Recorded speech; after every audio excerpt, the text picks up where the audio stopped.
Damn it. ఏంటిటా కుండబద్దలు కొడతా అత్త. నమస్కారం, కుండబద్దల ప్రేక్షకులకి స్వాగతం.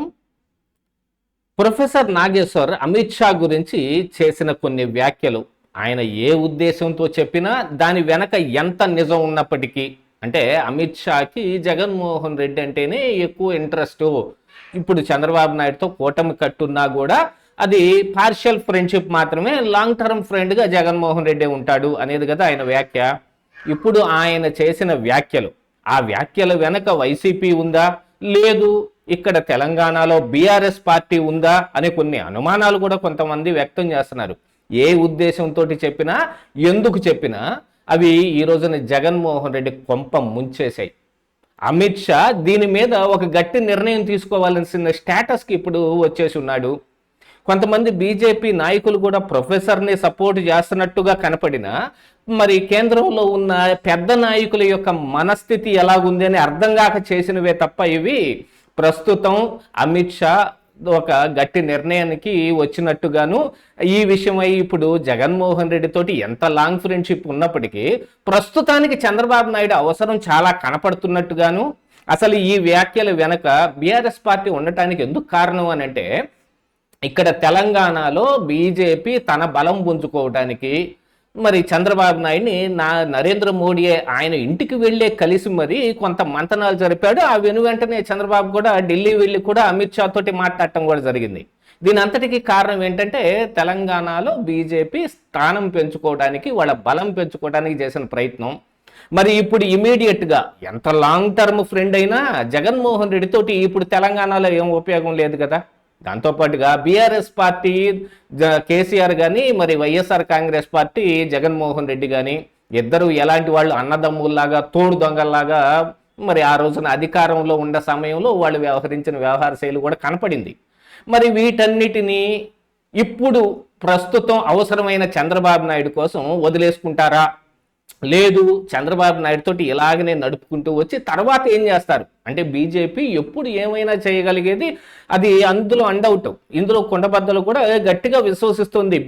అమిత్ షా ఇలాంటి ఒక నిర్ణయానికి వచ్చాడనో, లేదు ఇలాంటి మాట వ్యక్తం చేశాడనో, వ్యక్తం చేయకపోయినా కూడా అంతర్గతంగా ఆయనకున్న ఉద్దేశం అదేనను గట్టిగా నమ్ముతాం. ఎందుకంటే బీజేపీ వ్యవహరిస్తున్న వ్యవహార శైలి అలాగనే ఉంది. కాకపోతే ఈ మాటలు వెలువడిన దగ్గర నుంచి చూస్తే, ప్రొఫెసర్ ఒకవైపు తన పరపతిని పెంచుకోవటానికి, లేదు తెలంగాణలో ఉన్న జర్నలిస్టు సోదరులందరినీ కలుపుకొని ఆంధ్ర ప్రాంతం మీద విద్వేషం వెళ్ళగక్కటానికి, నాకు యూట్యూబ్లో వ్యూస్ పెరిగినాయి, నాకు వ్యూయర్స్ పెరిగారని సంకలు గుద్దుకుంటూ మరి యూట్యూబ్ ఛానల్స్లోనూ, మెయిన్ ఛానల్స్లోనూ ప్రొఫెసర్ మాట్లాడుతూ లేనిపోని అరెస్ట్ని తెరపైకి తీసుకొచ్చి చంద్రబాబు నాయుడు మీద, పవన్ కళ్యాణ్ మీద దుమ్మెత్తిపోయటానికి చేస్తున్న ప్రయత్నాలు మొత్తం కలిసి జగన్మోహన్ రెడ్డికి ఓష్టం కొట్టినట్టు కొట్టినాయి. అంటే ఎక్కడి నుంచి వచ్చి తగులుకుందో అర్థం కాకుండా ఇది జరిగింది. మరి చంద్రబాబు నాయుడు ఇంటికి నరేంద్ర మోడీ ఎందుకు వెళ్ళాడు, దాని పర్పస్ ఏమిటి, అది గతంలో కొండబద్దలో మనం గట్టిగానే చెప్పాం. అదే విషయాన్ని చాలామంది విశ్లేషకులు కూడా విశ్లేషించారు. పరిస్థితి కూడా అలాగనే కనపడుతుంది. మరి ఎప్పటికిప్పుడు ఇలాంటి వ్యాఖ్యలు చేసి వాళ్ళిద్దరి మధ్య వైరుభావం తీసుకురావడానికి ప్రయత్నం ఎవరు చేస్తారు అని అంటే ఖచ్చితంగా కనపడింది. మరి సోమవీర్రాజు లాంటి వాళ్ళు కూడా మరి ప్రొఫెసర్ని గట్టి మాటలు అంటూనే దాని వెనక వైసీపీ లేదు అని వ్యాఖ్యానం కూడా చేశారు.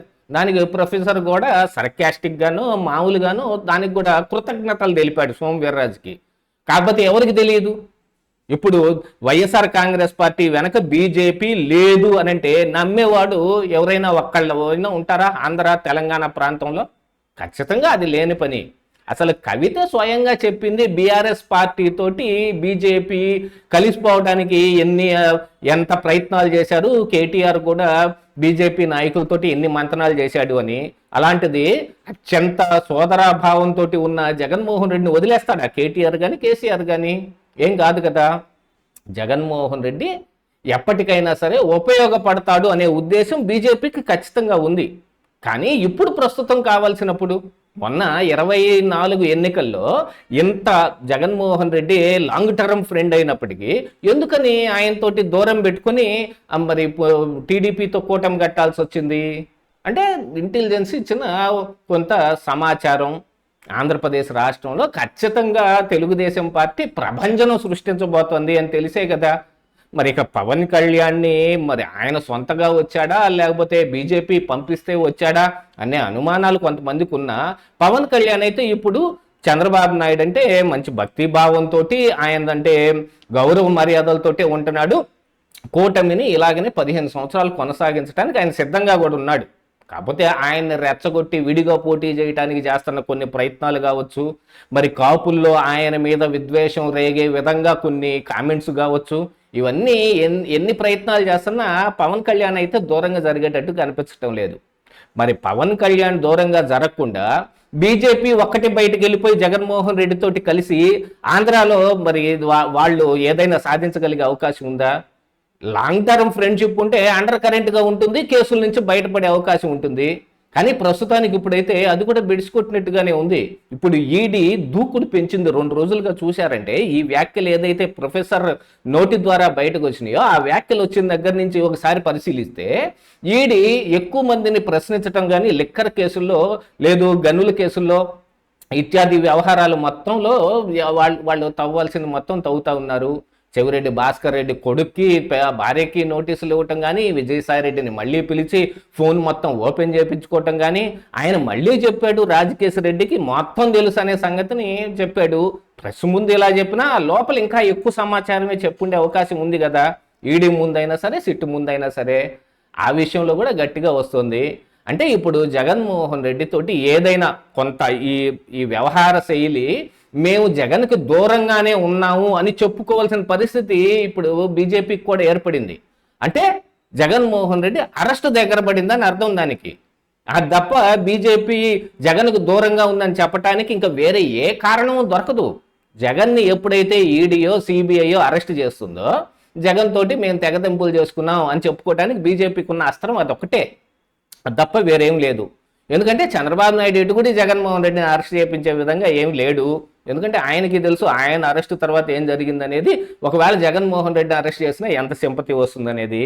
కానీ పాత కేసుల్లోనో మరి ఇప్పుడు కొత్తగా రాబోయే ఈ కేసుల్లోనో ఏ కేసుల్లోనో జగన్ మళ్ళీ జైలుకి వెళ్తే అప్పుడు కదా మరి బీజేపీ మీద ఎవరైనా నమ్మకం పెట్టుకోగలిగేది, జగన్కి వీళ్ళు దూరంగానే ఉన్నారు అని.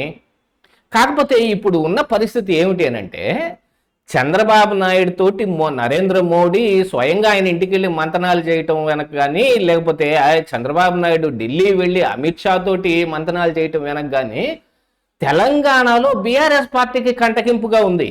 ఆ బీఆర్ఎస్ పార్టీ కూడా ఇలాంటి ప్రొఫెసర్ లాంటి వాళ్ళ చేత మ్యానిపులేషన్ చేసి ఇలాగా కొంత సమాచారాన్ని బయటకు నెట్టడానికి కూడా వాళ్ళు కూడా వెనకాడకుండా ఉన్నారు.